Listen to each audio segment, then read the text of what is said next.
Hello दोस्तों, welcome to my YouTube channel. YouTube channel पे आपका स्वागत है। जैसा कि मैंने आपको पिछले क्लास में परिमेय संख्या की परिभाषा के बारे में बताया था, फिर परिमेय संख्या के प्रकार के बारे में बताया था, और आज मैं जैसा कि बोर्ड पे लिखा हूँ कि परिमेय संख्याओं का आदर्श रूप, सकारात्मक एवं नकारात्मक तर्कसंगत संख्याएं या परिमेय संख्याएं, और परिमेय संख्याओं का गुणात्मक व्युत्क्रम, ये तीन टॉपिक मैं आपको आज बताऊंगा। तो सबसे पहले हम लोग स्टार्ट करते हैं परिमेय संख्या का आदर्श रूप। यहाँ पे जैसा कि लिखा है, आदर्श रूप का मतलब आइडियल फॉर्म, इंग्लिश में आइडियल फॉर्म। कोई भी परिमेय संख्या मानक रूप में तभी होगी, माने कोई भी परिमेय संख्या स्टैंडर्ड फॉर्म में तभी होगी यदि उसमें लाभांश और भाजक के बीच एक को छोड़कर कोई सामान्य कारक, कॉमन फैक्टर नहीं हो। जैसे, ऐसे तो आपको समझ में आया नहीं होगा, तो मैंने एग्जाम्पल दे के आपको समझाऊंगा। एग्जाम्पल जैसे मैंने 12/36 लिया है। अब 12/36 एक परिमेय संख्या तो है, क्योंकि पी बाई क्यू के रूप में लिखा गया है। पी और क्यू पूर्णांक भी है। Q does not equal to zero, Q 36 है, इसलिए यह परिमेय संख्या हुई। अब इसे 12/36 को जब आप हल करेंगे तो ये आएगा 1/3, 1/3। अब परिमेय संख्या 12/36 को हल करने पे परिमेय संख्या 1/3 आता है। 12/36 स्टैंडर्ड फॉर्म में नहीं है। क्यों नहीं है? क्योंकि 12/36 का गुणनखंड करेंगे आप तो 1/3 आ जाएगा, फिर एक 1 आएगा, माने 1 और 1/3।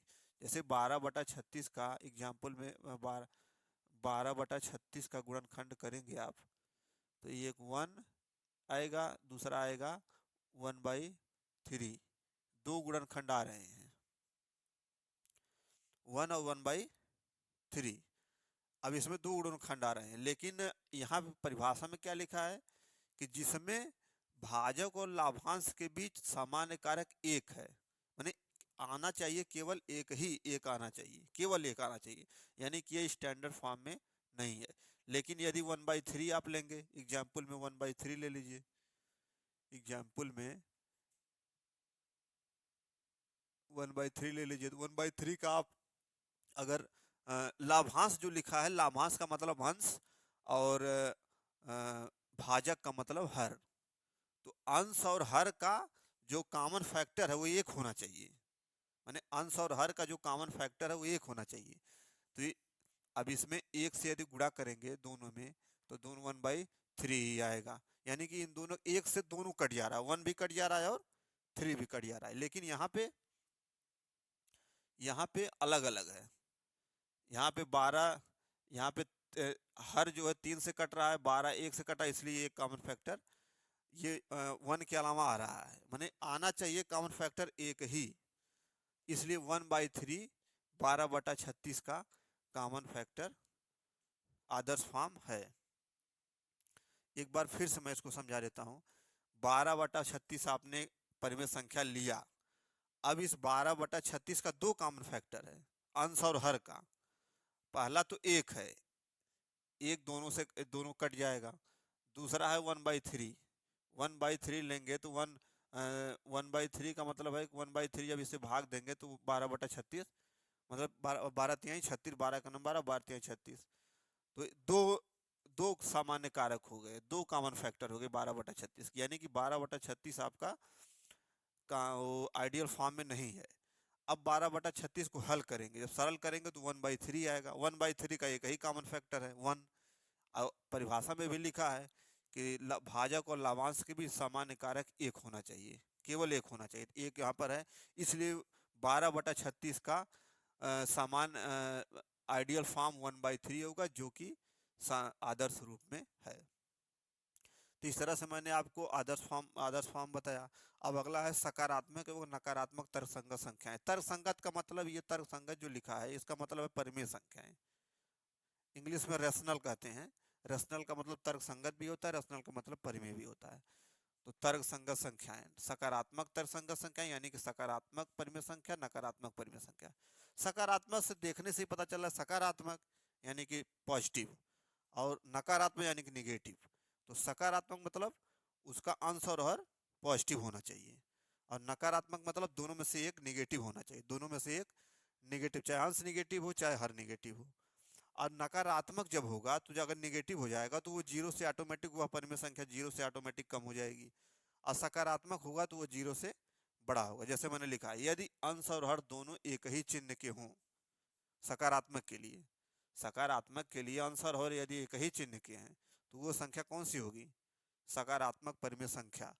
और जब दोनों एक ही चिन्ह के होंगे तो वो शून्य से बड़े होंगे, माइनस में है नहीं इसलिए वो शून्य से। एग्जाम्पल मैंने देख लिया है 12/17, 9/11, 3/5। लेकिन अगर यहीं पे -12/17 आप ले लेंगे तो ये आपका जो है जीरो से कम है, ये जीरो से कम हो गया, यानी कि ये सकारात्मक जीरो से कम भी हो गया और ये निगेटिव भी हो गया, इसलिए सकारात्मक नहीं है, ये क्या है? नकारात्मक तर्कसंगत संख्या है। और अगले परिभाषा, यदि अंश और हर एक दूसरे के विपरीत चिन्ह के हों तथा सभी शून्य से कम हो, मतलब उसका जो आंसर आए वो शून्य, जैसे एग्जांपल में -2/7। अब 2/7 को यदि आप हल करेंगे तो माइनस में ही आएगा। अब माइनस में कोई भी संख्या रहती है तो वो जीरो से कम ही होती है। यहाँ पे देखिए अंश निगेटिव में है, हर जो है पॉजिटिव में है, अंश निगेटिव हर पॉजिटिव, यहाँ हर जो है निगेटिव में है, अंश पॉजिटिव, यानी कि दोनों का जो रिजल्ट आएगा वो निगेटिव में ही आएगा। तो परिभाषा में भी लिखा है कि अंश और हर में से कोई एक निगेटिव होना चाहिए, या दोनों में से विपरीत चिन्ह के हो, आपस में विपरीत चिन्ह के हो, और शून्य से कम हो, तो इन तीनों में से किसी का भी मान शून्य से कम ही आएगा। तो इस प्रकार से सकारात्मक एवं नकारात्मक तर्कसंगत संख्याएं मैंने आपको बताया। कोई डाउट हो तो आप ट्यूटोर में कमेंट कर सकते हैं। अगला है परिमेय संख्याओं का गुणात्मक व्युत्क्रम। चूंकि परिमेय संख्या आप जानते हैं कि परिमेय संख्या एक भिन्न ही होती है, पी वाई क्यू के रूप में लिखा जाता है, पी वाई की पी और क्यू पूर्णांक होता है, Q does not equal to zero, तो परिमेय संख्या एक भिन्न ही होती है। तो जैसे भिन्न का गुणात्मक व्युत्क्रम निकालते हैं, कोई भी भिन्न का, जैसे कोई भी भिन्न आप ले लीजिए, किसी भी भिन्न, कोई भी भिन्न लीजिए, एग्जाम्पल में 1/3 ले लिया आपने, अब इसका गुणात्मक व्युत्क्रम क्या होगा? 1/3। गुणात्मक व्युत्क्रम का मतलब गुणा करने पे मान कितना आना चाहिए? गुणात्मक व्युत्क्रम का मतलब 1 आना चाहिए। तो 1/3 इंटू 3/1 बराबर 1, यानी कि 3/1 इसका क्या हो जाएगा? 1/3 का गुणात्मक व्युत्क्रम। तो उसी प्रकार परिमेय संख्याओं का गुणात्मक व्युत्क्रम है कि हम जानते हैं कि किसी भी परिमेय संख्या को पी वाई क्यू को में लिखा जाता है तथा पी वाई क्यू एक भिन्न है, तो परिमेय संख्या का गुणात्मक व्युत्क्रम दिए गए भिन्न या परिमेय संख्या का व्युत्क्रम होता है।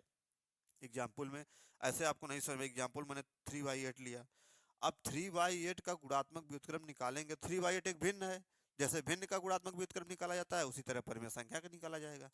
तो भिन्न का 3/8 इंटू 8/3, गुणात्मक व्युत्क्रम का मतलब दोनों का आपस में मल्टीप्लाई गुणा करने पे एक आना चाहिए। तो 3/8 इंटू 8/3 बराबर 1, यानी कि 3/8 का गुणात्मक व्युत्क्रम 8/3 होगा। इस प्रकार आप परिमेय संख्याओं का गुणात्मक व्युत्क्रम निकाल सकते हैं।